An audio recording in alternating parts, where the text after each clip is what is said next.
It's time to put agriculture into the spotlight. On this edition of NTV's Grow, we talk trade and why some Nebraska farmers are nervous about the next president. Also, catch up with the state ag director and a father and son sharing a passion for agriculture in the classroom. It's time for NTV's Grow.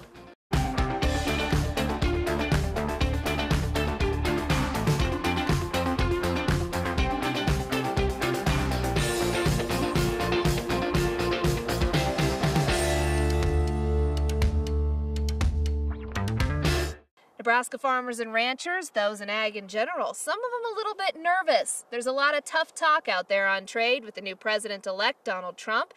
And there's one campaign promise that many are hoping doesn't get broken. Here's more on what farmers and ranchers have to say.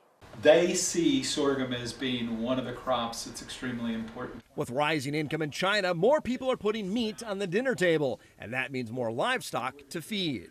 More protein directly relates back to needing more grain.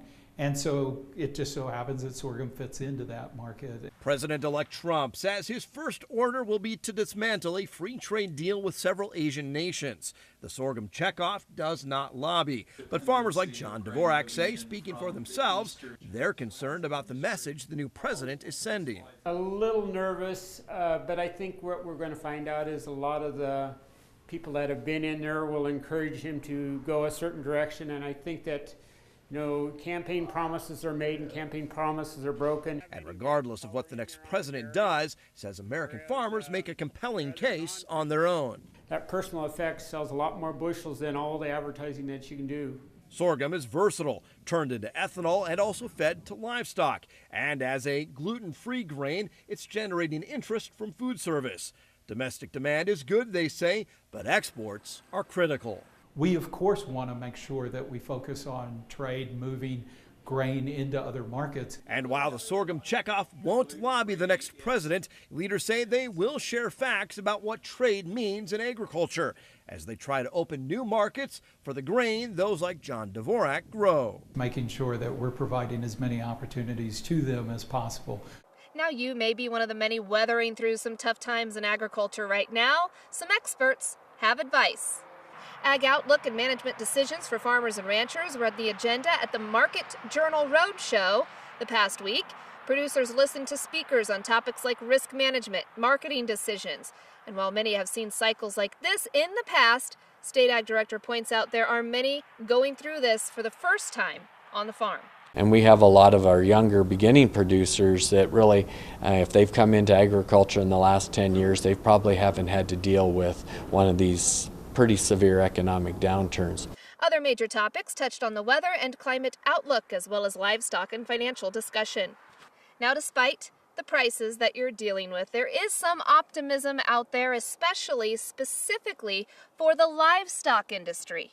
And especially evident in Nebraska, where leaders of cattle, hog, dairy, poultry industries gathered for the annual meeting of AFAN, the Alliance for the Future of Agriculture in Nebraska. Pork producers say they've turned the corner. Pig numbers are up 9%, with finishing hogs up 10%.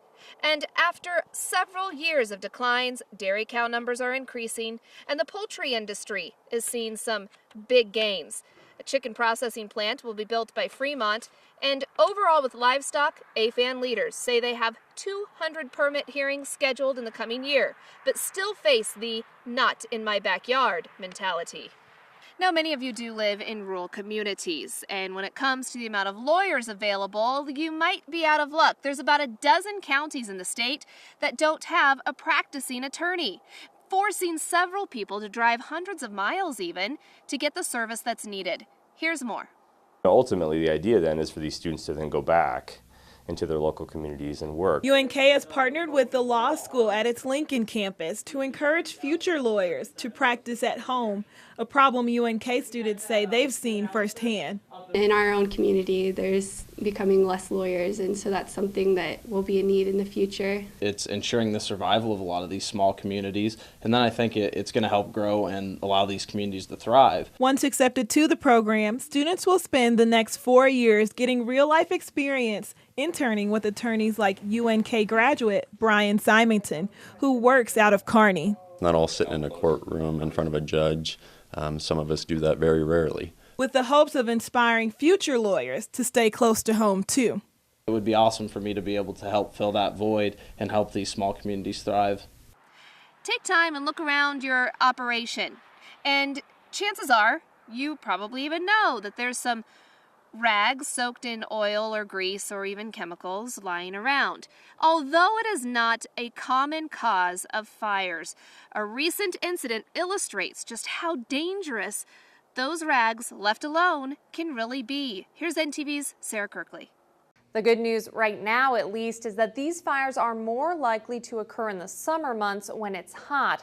National data points to homes being the most at risk, but that hasn't been the case in the recent fires we've covered. That's the worst fire there. It was the cause of a fire that destroyed a Cambridge bank last week, according to the fire marshal. I saw the fire and took the blame for flames caught early at Wood River High School this year. Rags with chemicals or oils spontaneously combusting. In Grand Island, Fred Holtz says he hasn't seen it much, but he remembers at least one case. They laid the rags out on their front lawn and driveway and let them dry off and let them cool down and do everything. Then they gathered them up, put them in a plastic dumpster, and it started on fire. What happens is that starts to evaporate or dry off, and the process of drying, it actually heats up.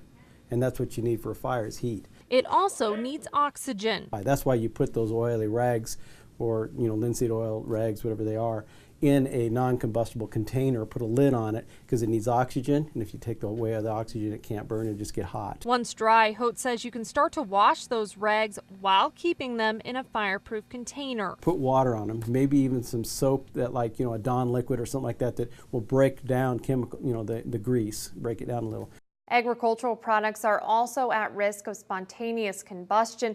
The National Fire Protection Association says those can be prevented with moisture control, proper drying, and good airflow.